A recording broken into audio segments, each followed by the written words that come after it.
আপনি তো গুলশান আজাদ মসজিদের জন্য বলছেন, এর আগে মাননীয় ধর্ম উপদেষ্টা আবু খালিদ হোসেন মহোদয় তিনি ফোনে বেশ জোরালো বিভিন্নভাবে আমাকে অনুরোধ করেছিলেন বাইতুল মুকাররমে যখন খতিব নিয়োগের প্রক্রিয়া শুরু হয়েছে তখন যেন বাইতুল মুকাররমের দায়িত্ব গ্রহণ করি।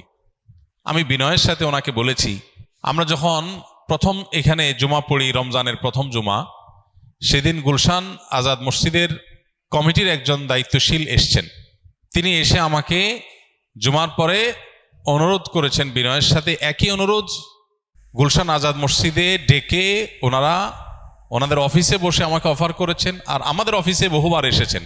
সম্ভবত সর্বশেষ চেষ্টা হিসাবে তারা যখন দেখছেন এখানে জুমা শুরু করে দিচ্ছি আমি, তখন প্রথম জুমা তারা এখানে এসে আমাকে বিনয়ের সাথে অনুরোধ করেছেন শেষবারের মতো বিবেচনা করবার জন্য যেন অন্তত মাসে একটা জুমা গুলশান আজাদ মসজিদে পড়াই। আমি বিনয়ের সাথে বলেছি, এমনিতেই সফরের কারণে নানা কারণে সব জুমা থাকতে পারি না, এখানে আমি আমার আসুন্নার ছায়ায় ছাতায় আসা মানুষগুলোকে আমরা আর কিছু দিতে পারি বা না পারি, তাদের দিন যেন তাদের দিয়ে দিতে পারি, এই চেষ্টার অংশ হিসেবে আমি জুমা এখানে পড়াবো।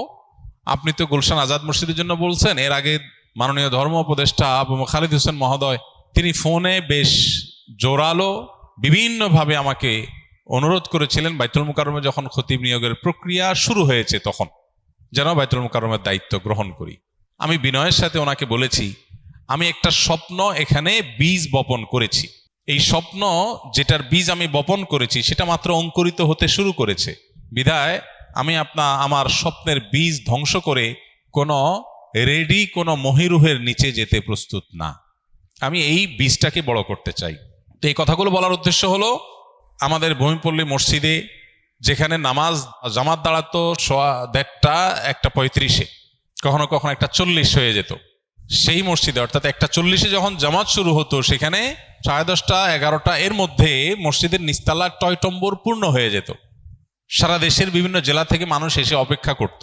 ওয়াক্ত হওয়ার আগে অনেক সময় নিচে জায়গা পাওয়া কঠিন হতো, হলেও পেছনে এরপর দোতলা জায়গা থাকতো। এই কথাগুলো আপনাদের বলার উদ্দেশ্য হলো, আমি এত কিছু বাদ দিয়ে এই মরুভূমিতে নামাজ পড়ছি আপনাদের জন্য। অতএব আপনাদের এই সময়টাকে সর্বোচ্চ কদর করার চেষ্টা করা, এটা হলো কর্তব্য, এটা হলো প্রত্যাশিত। আমি কি বোঝাতে পেরেছি? স্কিলের ভাইদেরকে বলবো, যারা প্রশিক্ষণার্থী তাদেরকে বলবো, যারা এখানে স্কিল ডেভেলপমেন্টের জন্য এসছেন, সাথে যদি আপনি দিন নিয়ে যেতে পারেন তাহলে সেক্ষেত্রে এটা হবে আপনার সবচেয়ে বড় ডিল, আপনার সবচেয়ে বড় সাকসেস, আপনার সবচেয়ে বড় সফলতা হবে। আপনি এসছেন দক্ষতা শিখতে, আপনি সাথে দিন নিয়ে যদি যেতে পারেন তো মনে রাখবেন এটা কত বড় সাকসেস সেটা বোঝা অনেক সময় এই মুহূর্তে আপনার জন্য কঠিন হতে পারে, তবে জীবনের সেই সময় বেশি দূরে নয় যখন আপনি হাড়ে হাড়ে বুঝবেন, অনুভব করবেন যে আপনার জীবনের অনেক বড় একটা অ্যাচিভমেন্ট এখান থেকে হয়ে গেছে শুধু দিনকে পাওয়ার জন্য। মনে রাখবেন, স্কিল এটা অর্জন করা এখানকার প্রধান লক্ষ্য, সেটা আপনাকে করতেই হবে। দিন রক্ষার প্রয়োজনেও সেটা আমাদের দরকার, কিন্তু যদি আপনি দিনকে নিজের মধ্যে ধারণ করে ফেলতে পারেন তাহলে আপনার সবচেয়ে বড় গোলটা হয়ে গেল। আস-সুন্নাহ ফাউন্ডেশন, উম্মার স্বার্থে সুন্নাহর সাথে।